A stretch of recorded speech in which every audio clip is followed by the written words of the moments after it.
When we think about dinosaurs, we always think big, right? We think of Brontosaurus sort of towering over trees, or Tyrannosaurus lumbering around a Mesozoic landscape, or looming over cars in a suburban California shopping mall.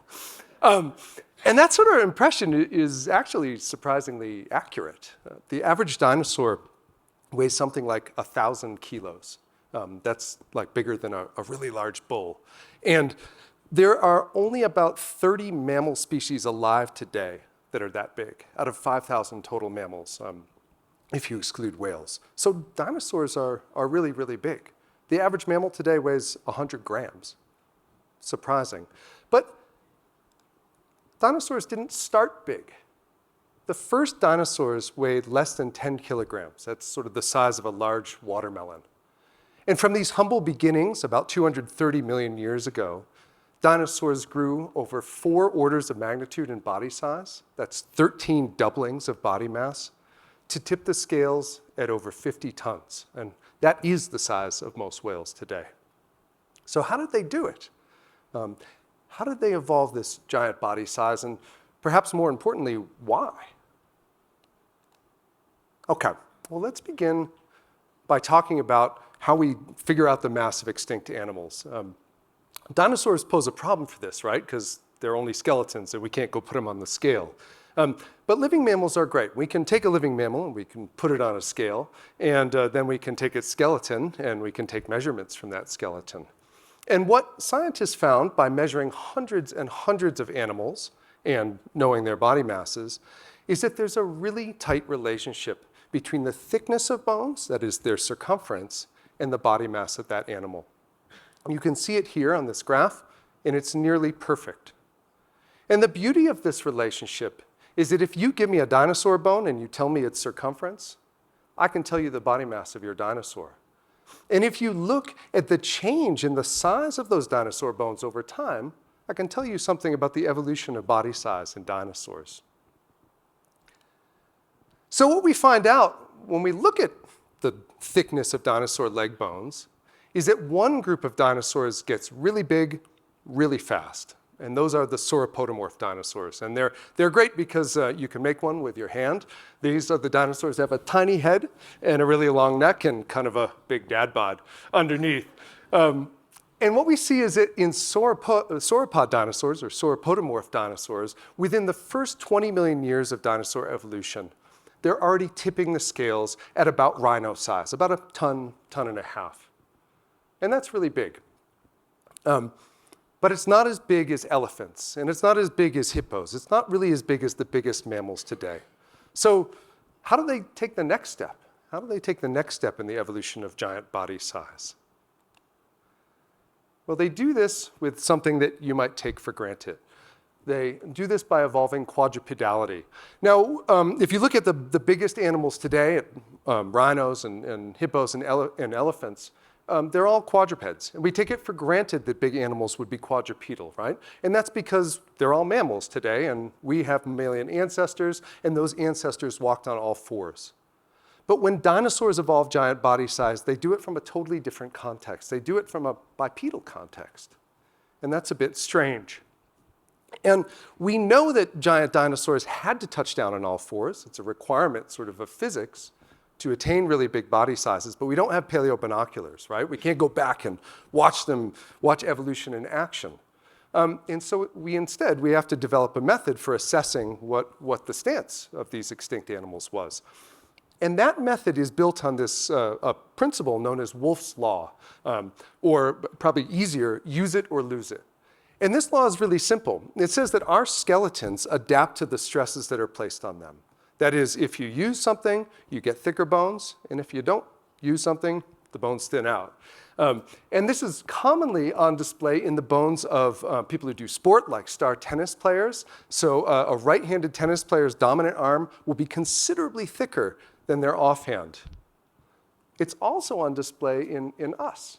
When we crawl as babies, our arms, because they're touching down on the ground, are almost as thick as our legs.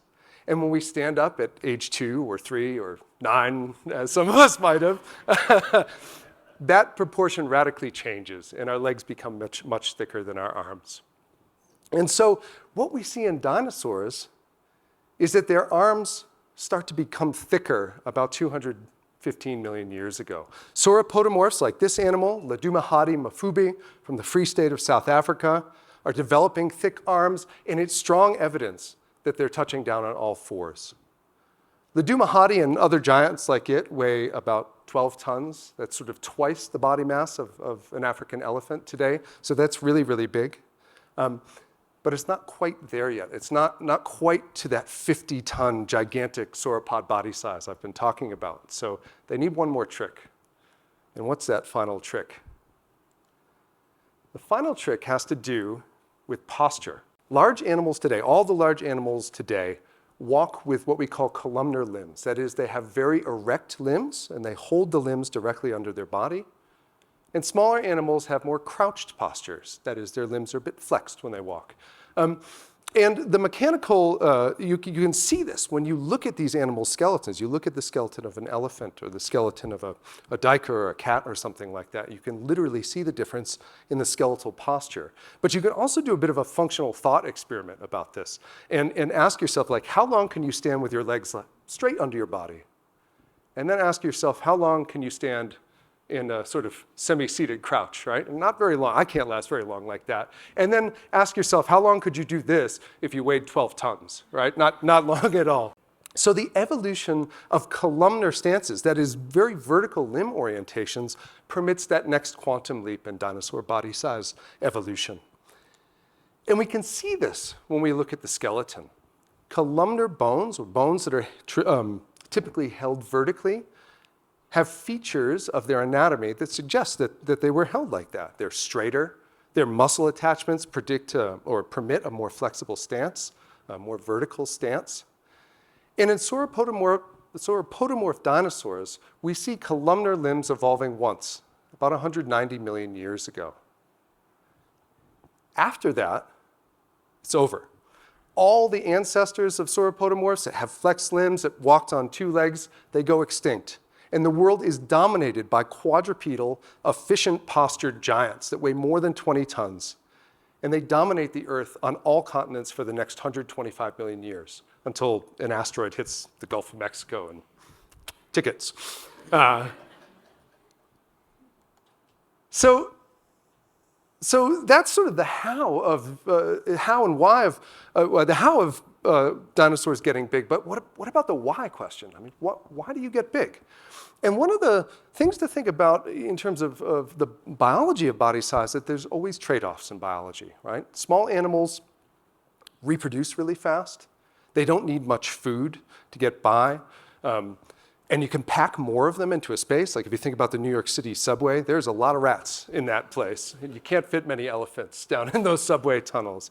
So small animals have many advantages like that, but they have disadvantages too. It's really hard to stay warm when you're small.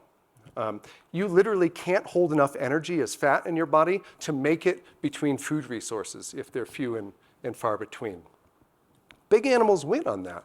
Big animals easily conserve heat in their bodies. Big animals can go a couple days without water. They can go a couple days without feeding. And those advantages of being a big animal might have played out when sauropodomorphs were evolving large body size. In the Jurassic of South Africa, there's very few large predators, and a large sauropodomorph might have been sort of effectively invincible. Nobody going to prey on that thing because it's just so big. In South Africa, in the Jurassic, there was a semi-arid landscape, and food resources may have been few and far between. And so those large sauropodomorphs may have had advantages that helped them survive. But those advantages would have been issues when that giant asteroid hits the Gulf of Mexico 65 million years ago. The cloud of dust raised by that meteorite impact would have shaded the Earth for several years and would have had a devastating impact on plant life at the time. These giant sauropodomorphs, who needed a huge amount of vegetation to enable their daily activities, would have died in droves, along with all the other giant dinosaurs that aren't birds, of course, that go extinct at that time. But in the wake of that extinction, evolution isn't through with body size. The small mammals who make it through this extinction event re-radiate almost immediately. They go on to become the ancestors of today's whales and today's elephants and today's rhinos and a horde of other extinct giants that I'm not going to tell you about. And then they go on to dominate the Earth until now. The problem is now, as you all know, we're killing off our giants. And these are not good days for giant animals because of human-induced climate change and habitat impact. And I want to remind you guys that average mammal is 100 grams, right? Our average body size is well in excess of 50 kilograms. We're large animals too. And I hope that when the extinction is done with us, that large animals will once again evolve and populate the Earth. Thank you.